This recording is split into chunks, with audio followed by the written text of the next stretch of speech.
Bonjour, je te retrouve encore avec beaucoup de bonheur et de plaisir.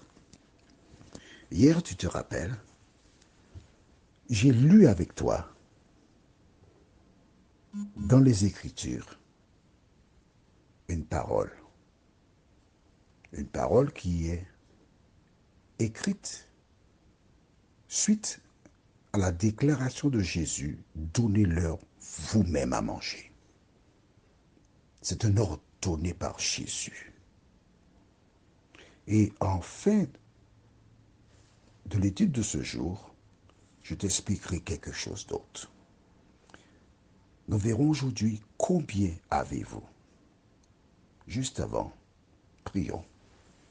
Notre Seigneur et notre Dieu, nous continuons de compter sur toi. Nous croyons en toi. Et nous te demandons, Seigneur, de nous aider à prendre ta parole au sérieux et de cesser d'appliquer nos visions parce que tes pensées ne sont pas nos pensées, tes voix ne sont pas nos voix. Nous voulons cesser d'obéir à des ordres d'hommes qui violent la parole de l'Éternel. Que le Saint-Esprit nous éclaire et qu'il nous guide, nous t'en prions. Au nom de Jésus et pour ta gloire éternelle. Amen. Allons au livre de Marc, chapitre 6, les versets 38 à 40. Et il leur dit, combien avez-vous de pain? Allez voir. Ils s'en assurèrent et répondirent, 5 pains et 2 poissons. Alors il leur commanda de les faire tous asseoir par groupe sur l'herbe verte. Et ils s'assirent par rangées de 100 et de 50. C'est bon, hein? Organisation. Allez chercher. Alors j'imagine qu'une annonce a été faite. Est-ce qu'il y a des personnes qui ont apporté de la nourriture? Et selon certains, une maman avait donné à son petit garçon 5 pains et 3 poissons. Tu partiras avec ça pour manger. Bien. Tu vois, on a besoin des dames, hein. On a besoin des femmes. Hein. Les femmes sont prévoyantes, elles ont le chic. Oh, d'accord, oui, un homme peut penser à ça aussi, on est d'accord. On ne fait pas la guerre, on parle tranquillement. Tu viens là pour péter l'atmosphère. Ah, mais pourquoi, pourquoi seul sur une foule avait prévu d'apporter de quoi manger? Mon ami, lorsque tu vas quelque part, tu dois prévoir. Si tu ne veux pas apporter des sandwichs, alors tu fais un budget. Mais tu dois t'organiser pour prévoir ta nourriture pour ne pas dépendre de quiconque. Et lorsqu'on apporta cela pour Jésus, il n'a pas fait de remarques, donc le disciple était qui? Il a dit, qui ça c'est? Hop là, on va s'organiser. Rangée de 50 et rangée de 100. Et tout s'assire. Il n'était pas inquiet, il n'avait pas peur parce que Jésus était présent. Jésus ne permettrait jamais que l'on parte sans nourriture. Nous allons continuer ce texte encore puisque il est intéressant, mais je voudrais apporter un complément par rapport à hier. Nous avons vu comment, du temps des disciples, ils avaient tout en commun, ils rompaient le pain, et tous étaient rassasiés. Personne n'avait, c'est mon argent, c'est l'argent que Dieu m'a donné afin de bénir les autres. Oui, mon ami. J'ai eu l'occasion de rencontrer un jour une famille, et ces personnes cuisinaient le dimanche de la viande, de beefsteak, faisaient cuire des choses à côté. Et quand ils ont fini de manger, ceux qui n'ont pas consommé, ils jetaient à la poubelle. On ne parle pas de nourriture comme des gens l'appellent découchée ou racine. Non, on ne mange plus. Ce qu'on a mangé à midi, on ne le mange pas le soir. Est-ce que ça t'arrive d'agir de la sorte? Je te fais une proposition. Au lieu de jeter cette nourriture, regarde dans ta rue. Il y a des personnes qui n'ont pas les moyens, qui sont de conditions humbles. Et si tu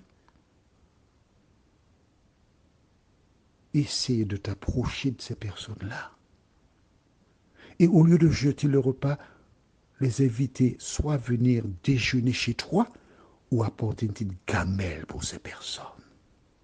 Tu ne penses pas que Dieu serait heureux de voir cela? Tu ne penses pas que Dieu prendrait plaisir au lieu de jeter de la nourriture? J'ai été dans un petit pays, non, un grand pays de la Caraïbe, 2 fois. Et les 2 fois, j'ai pleuré. Et quelle que soit la somme que tu viendrais à m'offrir pour aller là, je ne mettrai jamais les pieds. On ne m'a pas raconté. Hein. J'ai vu un homme, les 2 jambes coupées au niveau du genou, tuer une mouche et la manger. J'ai vu. J'ai vu. Et depuis que je suis revenu à la Martinique, quand je mange, mon assiette est propre. Je ne jette jamais de nourriture par respect pour celles et ceux qui meurent de faim. Toi, enfant de Dieu, je ne suis pas en train de te donner une volée, mais non, je te parle tranquillement, paisiblement. Partage ton pain, dit la Bible, avec celui qui n'en a pas. Donc les disciples, ils ont commencé à s'occuper des besoins du peuple. Mais à un moment, ils ont pris conscience de quelque chose que nous lirons écrit dans le cahier. Mais si, écrit dans le cahier, tu as un cahier, c'est pas pour faire joli, hein? C'est pour l'utiliser. Actes des apôtres, chapitre 6. Et je lirai les versets 1 jusqu'au verset 6. Que firent les apôtres après le départ de Jésus? Lisons. En ce temps-là, le nombre des disciples augmentant, les hellénistes murmuraient contre les Hébreux parce que leurs veuves étaient négligées dans la distribution qui se faisait chaque jour.